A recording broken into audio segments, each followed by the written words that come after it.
मोहम्मद की शान किया कहिए अल्फाज भी आजिज़ है कलम भी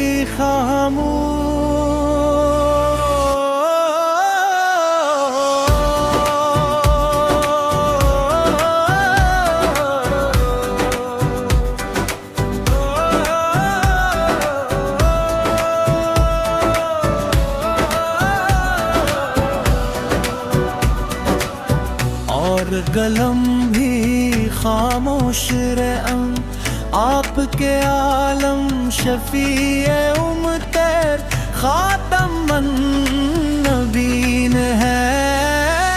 आपकी सेरत हिबे मोहब्बत रहम अदल सब्र और अखलास का काम नमूना है। मदीने के ताजदार का जिक्र दिलों को सुकून बख्शता है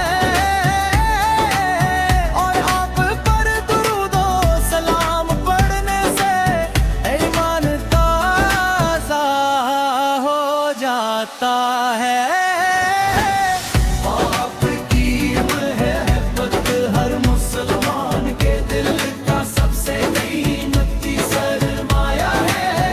आपकी मोहब्बत हर मुसलमान के दिल का सबसे कीमती सरमाया है।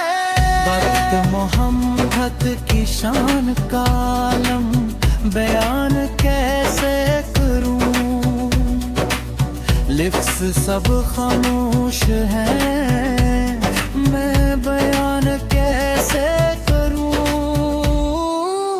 आपके रहमते दो आलम नूर रबे करीम, आपके दर से मिलता है हर दिल को यकीन। मदीने की हर गली महके आपके